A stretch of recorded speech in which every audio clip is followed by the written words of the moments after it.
Hello students.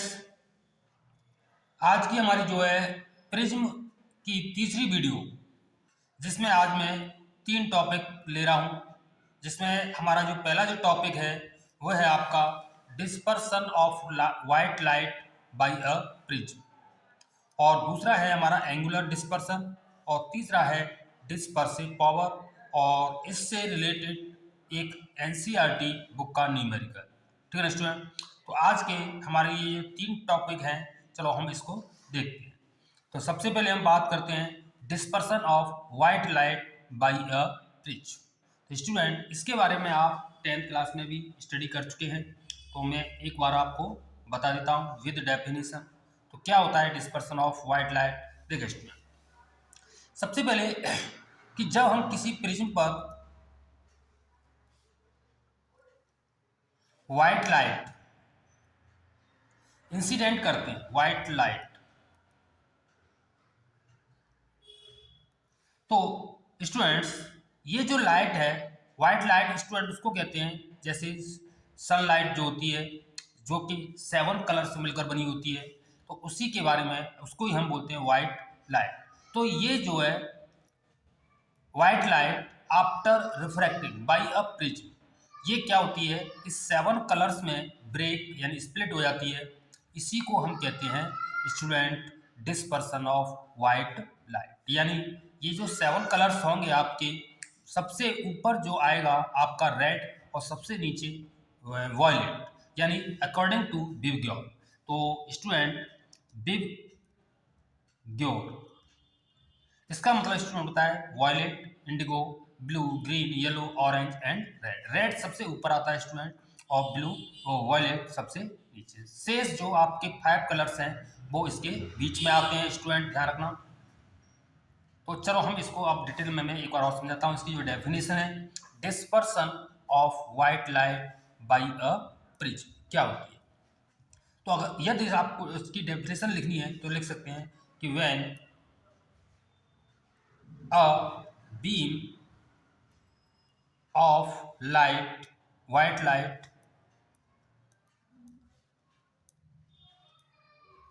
falls on a prism surface,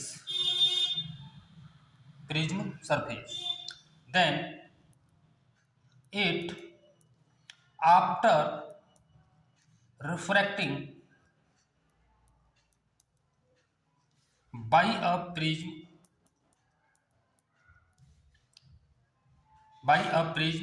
split, यानी break भी बोल सकते हैं उसको, इन 7 कलर्स। ठीक है ना स्टूडेंट। तो दिस फिनोमेना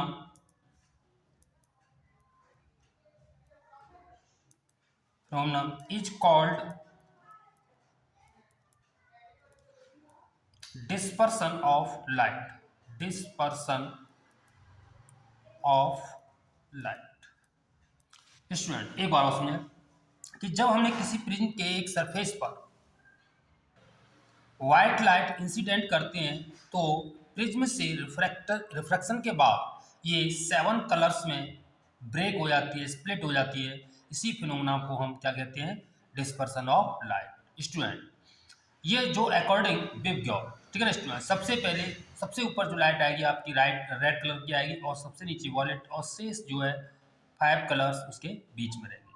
इसका क्या रीजन, ऐसा क्यों हुआ बाई प्रिज्म? तो स्टूडेंट इसका जो रीजन है वो मैं लिख देता हूं कि इसका रीजन पहले समझे कि जो स्पीड होती है स्टूडेंट हर कलर की, जो लाइट कलर्स हैं रेड ब्लू जो भी हैं, तो इनकी जो स्पीड है किसी मीडियम में वो चेंज हो जाती है। ठीक है ना स्टूडेंट। किसी मीडियम में जब कोई लाइट हम रिफ्रैक्ट होती है तो वो मटेरियल क्या करता है, उसकी स्पीड को चेंज करता है उसके कलर के अकॉर्डिंग। कैसे करता है, तो इसको मैं आपको डिटेल में बताने जा रहा हूँ। तो कैसे कि जैसे आपको ये पता है कि जैसे रेड कलर है, तो रेड कलर की आपको पता होगा स्टूडेंट, जो वेव लेंथ होती है वो वॉयलेट से ज़्यादा होती है। ठीक है ना स्टूडेंट। तो ये एक आपका फॉर्मूला होगा, B is equal to frequency into lambda. तो आपने देखा जो वेलोसिटी है जो वेव लेंथ पर डिपेंड करती है। और आपको ये भी पता है कि जब रिफ्रैक्शन होता है तो उस केस में आपकी फ्रिक्वेंसी डज नॉट चेंज। तो इट मीन्स कि जो वेलोसिटी है वो वेव लेंथ पर डिपेंड करती है। तो स्टूडेंट आपको पता है रेड कलर की जो वेव लेंथ है वो ज़्यादा होती है और वॉयलेट की कम होती है। तो इस फॉर्मूले से अगर हम देखा जाए तो स्पीड जो रेड कलर की होगी वो सबसे ज़्यादा और जो वॉयलेट की होगी स्पीड वो सबसे कम। ठीक है स्टूडेंट, शेष जो कलर है उसके उनकी जो स्पीड होगी उन दोनों के बीच में ही रहेगी स्टूडेंट। तो आपसे कोई रीजन पूछे तो बस आपको ये बताना है, क्योंकि जो स्पीड है वो डिपेंड करती है किस पर, वेवलेंथ पर। और आपको ये पता है कि जो रेड कलर है उसकी जो वेवलेंथ होती है वॉयलेट कलर से अधिक होने की वजह से उसकी स्पीड भी ज़्यादा होती है। और जिसकी स्पीड ज़्यादा होती है वो सबसे ऊपर, यानी जैसे रेड कलर, और जिसकी स्पीड सबसे कम होती है वो सबसे नीचे आता है स्टूडेंट। आई होप आपको ये समझ में आया हो। और स्टूडेंट कि जो इंडेक्स है कि index of prism, index of refractive index, sorry refractive जो इंडेक्स है प्रिज्म की वो भी कलर पर डिपेंड करती है स्टूडेंट। यानी कलर के अकॉर्डिंग उसकी जो इंडेक्स है वो भी आपकी चेंज होती है स्टूडेंट। वो यानी इसमें ये जो है इन्वर्सली प्रोपोर्शनल होती है, ठीक है ना, वेवलेंथ की। तो उस केस में आपकी जो है याद रखना है स्टूडेंट कि इंडेक्स म्यू रेड कलर की कम होगी, रेड कलर के लिए कम होगी किससे, वॉयलेट कलर से। ठीक है ना, यानी इंडेक्स वॉयलेट कलर के लिए कम होगी और रेड कलर की अधिक होगी। ठीक है ना स्टूडेंट। इसी फॉर्मूले से अगर हम देखा जाए तो इसके एंगल ऑफ डेविएशन की बात करें तो वो ही हम ज्ञात कर सकते हैं कि किस कलर के लिए एंगल ऑफ डेविएशन ज़्यादा हो स्टूडेंट। तो आपको ये पता है स्टूडेंट कि एंगल ऑफ डेविएशन का फॉर्मूला बताया मैंने, जैसे आपको पता हुआ कि del M is equal to A mu minus one. ये फॉर्मूला मैंने आपका ड्राइव भी किया था। ये एक थिन प्रिज्म है, उसके लिए मिनिमम एंगल ऑफ डेविएशन के लिए फॉर्मूला हमने प्राप्त किया था पिछली वीडियो में। तो यहाँ पर अगर देखा जाए तो जो एंगल ऑफ डेविएशन अगर हम रेड कलर के लिए बात करें तो ए ये आएगा आपका म्यू आर माइनस वन, और जो वॉयलेट कलर है उसके लिए del B is equal to A mu V minus one. तो यहाँ पर आप देख सकते हैं कि इंडेक्स वॉयलेट के लिए ज़्यादा होती है। तो इस प्रकार आपने देखा कि एंगल ऑफ डेविएशन भी किसके लिए, वॉयलेट के लिए रेड कलर से ज़्यादा होगा। शेष जो कलर है उनके बीच में ही रहेंगे। तो आई होप आपको ये समझ में आया होगा। एक बार मैं इसको रिपीट कर देता हूँ कि किसी वाइट लाइट का प्रिज्म के द्वारा अपने 7 कलर्स में, यानी जो कंपोनेंट्स होते हैं उस कलर के, उसमें जो ब्रेक हो जाती है, स्प्लिट हो जाती है, उसी को हम क्या कहते हैं, dispersion of light according to Babier. ठीक है ना स्टूडेंट। और अब बात करते हैं इसका रीजन। तो रीजन यही है कि किसी भी जो स्पीड है वो किसी मीडियम में हर कलर के लिए अलग अलग होती है, किसी मटेरियल के लिए। ठीक है ना। तो आपको ये पता है कि वेव लेंथ जो है रेड कलर की सबसे ज़्यादा होती है, स्पीड वेव लेंथ पर डिपेंड करती है, डायरेक्टली प्रोपोर्शनल होती है। तो उस केस में आप देखेंगे कि स्पीड जो है रेड कलर के लिए ज़्यादा और वॉयलेट के लिए कम होती है। और इंडेक्स भी प्रिज्म की हर कलर के लिए अलग अलग मिलेगी। रेड कलर की जो इंडेक्स है वो सबसे कम पाई जाएगी, यानी इन्वर्सली प्रोपोर्शनल होती है वेवलेंथ की। ठीक है ना। तो वॉयलेट के लिए सबसे ज़्यादा होगी। इसी प्रकार अगर हम इस बात एंगल ऑफ डेविएशन की बात करें तो वो भी जो है वॉयलेट कलर के लिए एंगल ऑफ डेविएशन सबसे अधिक और रेड के लिए सबसे कम। तो ये था हमारा पहला topic, dispersion of white light by a prism. Student अब हम बात करते हैं एंगुलर डिस्पर्सन की। तो स्टूडेंट अब हमारा जो टॉपिक है सेकंड वो है आपका एंगुलर डिस्पर्सन। एंगुलर डिस्पर्सन क्या होता है स्टूडेंट कि जैसे हम किसी प्रिज्म पर जब व्हाइट लाइट इंसिडेंट करते हैं, कौन सी, व्हाइट लाइट, ठीक है ना, तो आपको पता है कि ये जो है इसका जो एक्चुअल पाथ है ये थोड़ा उससे डेविएट हो जाएगी। यानी इसका जो है एक रेड कलर, ठीक है ना स्टूडेंट, जिसको हम पीछे बढ़ाएंगे अभी, ठीक है ना स्टूडेंट, और जो वॉयलेट है वो सबसे नीचे, शेष मैंने गायब कर दिए कलर, ये वॉयलेट। यदि हम इन दोनों रीजन को पीछे की तरफ बढ़ाएं तो इनके बीच में एक एंगल बनेगा थीटा। इस थीटा को ही हम कहते हैं एंगुलर डिस्पर्सन। ठीक है ना स्टूडेंट। तो आपको समझ में आया होगा कि जो कलर्स निकल रहे हैं इनमें से कोई भी दो रंग, दो कलर जिनके बीच में जो एंगल बनता है उसी को कहते हैं हम एंगुलर डिस्पर्सन। स्टूडेंट ध्यान रखें कि यहाँ पर रेड कलर के लिए जो एंगल ऑफ डेविएशन है आपका हुआ डेल आर, और जो वॉयलेट कलर के लिए जो एंगल बना जो डेविएट होने के बाद उसी को कहते हैं हम एंगल डेविएशन एंगल, तो ये आ गया आपका डेल बी। तो स्टूडेंट अगर हम थीटा की बात करें तो ये थीटा आपका क्या हो जाएगा, जिसको हम एंगुलर डिस्पर्सन कह रहे हैं, वो आएगा आपका कि यदि हम इस पूरे एंगल में से इस एंगल को माइनस करें तो आपका ये एंगल यानी जो थीटा है हमारा फाइंड हो जाएगा। ठीक है ना स्टूडेंट, कि डेल बी में से डेल आर को माइनस कर दो, तो ये आ गया आपका del B minus del R. तो इसी को कहते हैं हम एंगुलर डिस्पर्सन। इसको सॉल्व करते हैं। यदि प्रिज्म एंगल ए है तो और इंडेक्स वॉयलेट कलर के लिए म्यू वी है, तो इसका ये फॉर्मूला माइनस ए, इसका आएगा mu R minus one. A आपका कॉमन आ गया तो ये आपका आ गया mu B minus one minus mu R plus one, one आपका कैंसिल हो जाएगा। तो इस प्रकार हमारा जो फॉर्मूला बन के आया वो आया mu B minus mu R. तो स्टूडेंट आई होप आपको ये समझ में आया हुआ। जो एंगुलर डिस्पर्सन है वो रिफ्रैक्टिव इंडेक्स ऑफ प्रिज्म पर डिपेंड करता है, ठीक है, और प्रिज्म एंगल पे भी डिपेंड करता है। अब हम बात करते हैं डिस्पर्सन पावर। तो स्टूडेंट डिस्पर्सिव पावर क्या होता है स्टूडेंट्स, तो पहले तो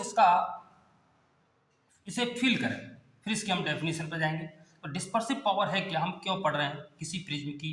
तो डिस्पर्सिव पावर क्या होता है स्टूडेंट, कि जिस प्रिज्म की पावर जितनी ज़्यादा होगी, यानी जिसकी डिस्पर्सिव पावर जितनी ज़्यादा होगी, तो उसका जो स्पेक्ट्रम मिलेगा, जैसे हम जो विज्ञान के अकॉर्डिंग जो स्पेक्ट्रम प्राप्त होगा वो एक लार्ज एरिया में फैलेगा, यानी वो जो कलर्स हैं हमें वो क्लियर दिखाई देंगे।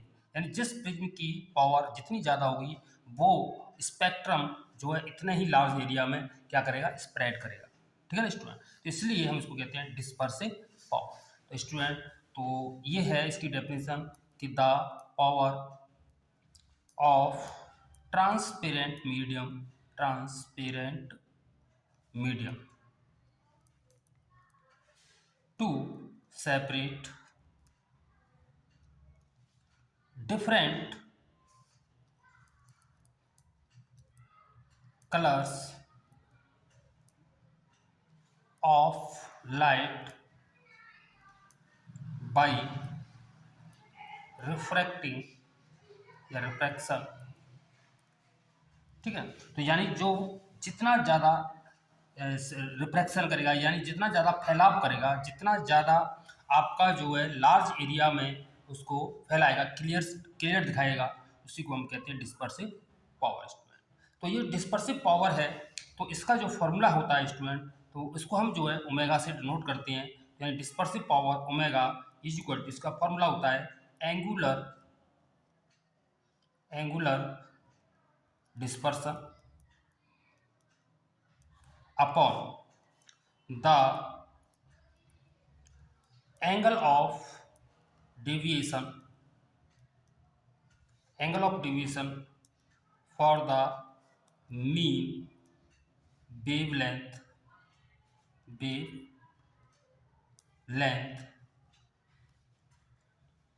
जैसे मीन वेवलेंथ मतलब येलो कलर के लिए हम बात कर रहे हैं, येलो।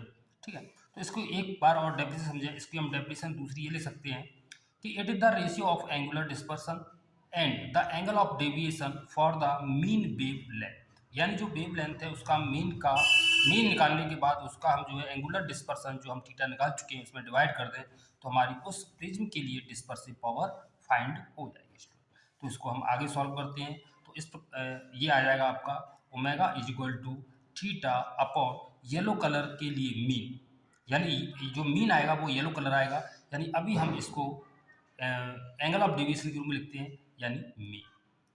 इसको हम सॉल्व करें तो ओमेगा आएगा आपका जो थीटा है वो आया था आपका A mu V minus mu R upon, और इसके लिए जो मीन किसके लिए है, येलो कलर के लिए, तो ये आएगा म्यू वाई माइनस वन। ये आपका कैंसिल आउट हो जाएगा, तो ये आपका फॉर्मूला बन गया mu B minus mu R upon mu Y minus one.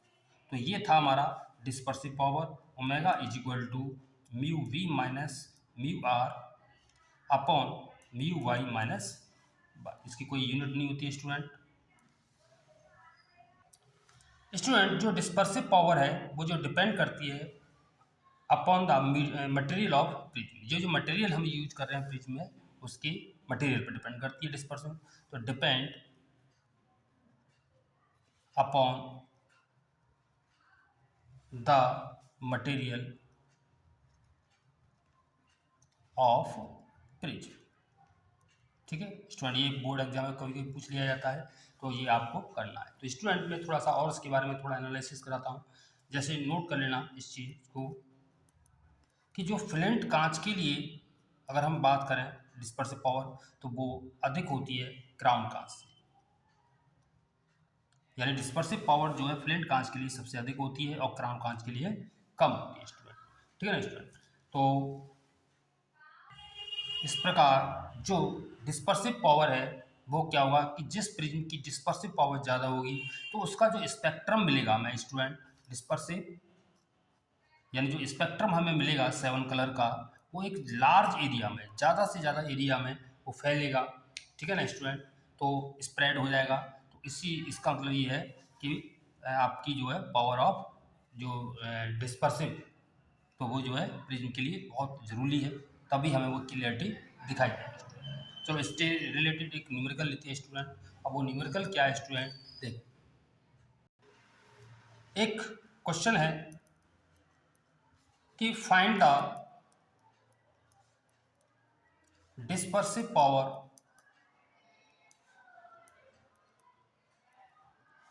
For glass prism given that जो इंडेक्स है वॉलेट कलर के लिए वो है आपकी 1.5230 एंड जो रेड कलर है उसके लिए हमें गिवन है 1.5145 स्टूडेंट। तो हमसे ये पूछा गया है कि फाइंड द डिस्पर्सिव पावर जो वॉयलेट और रेड कलर के लिए हमें दिया हुआ है। तो स्टूडेंट हमारे पास फॉर्मूला सामने लिखा हुआ है omega is equal to student, तो थोड़ा ध्यान दें। तो हमारे पास ये दोनों वैल्यू हैं, बट हमें येलो कलर के लिए इंडेक्स नहीं पता। तो ये स्टूडेंट आपको पता है मीन, तो मीन येलो कलर क्या है, मीन कैसे निकालते हैं स्टूडेंट। तो इसके लिए आपको थोड़ा सा ध्यान दें आपको कि इन दोनों को जो है इसका मीन किसके लिए, येलो कलर के म्यू वाई, इसके लिए हम क्या करेंगे, इन दोनों को प्लस करेंगे यानी mu B plus mu R और उसका आधा कर देंगे, तो इसका हमारा मीन फाइंड होगा, म्यू वाई की वैल्यू में फाइंड हो जाएगी।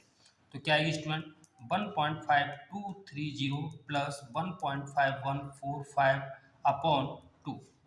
सॉल्व करते हैं, 5 4 और 3 7 और 1 और 2 3, 5 और 5 10 और ये हो जाएगा आपका 3.0375 डिवाइडेड 2। इसका हम डिवाइड करेंगे तो ये जो है आपका मीन आएगा 1 पॉइंट, ये आ जाएगा 2 1 2 2 5 जा 10 और 2 1 2 2 8 जा 16 और ये यानी ये आएगा करीब हमारा 1.5187। अब ये जो वैल्यू है आप इसमें रख सकते हैं। तो इस प्रकार जो हमारा ओमेगा यानी डिस्पर्सिव पावर फाइंड हो जाएगी।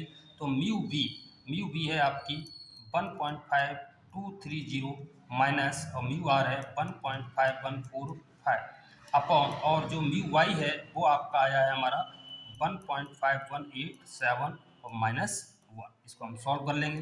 तो सॉल्व करेंगे तो ये स्टूडेंट आपको थोड़ा सा अलग से कैलकुलेशन कर लेते हैं। तो ये आएगा 1.5230 1.5145 स्टूडेंट, ये आपका आएगा ये 5 और ये हो जाएगा आपका 8 2 यानी 0, यानी इसका मतलब ये आपका आ गया 0.0085 अपॉन, इसमें से 1 को लेस करेंगे तो ये आपका सीधा बचेगा 0.5187 और पॉइंट आपका कैंसिल आउट हो जाएगा, तो ये हो जाएगा 855187। स्टूडेंट इसमें हम इसका और यदि हम डिवाइड करते हैं तो ये वैल्यू समथिंग आएगी 016। तो इस प्रकार स्टूडेंट आज हमने जो है 3 टॉपिक लिए थे, डिस्पर्सन बाय प्रिज्म, ठीक है ना स्टूडेंट, और हमने एंगुलर डिस्पर्सन पढ़ा और डिस्पर्सिव पावर। यदि आपको वीडियो बहुत अच्छा लगा तो प्लीज़ लाइक करें, शेयर करें। थैंक्स।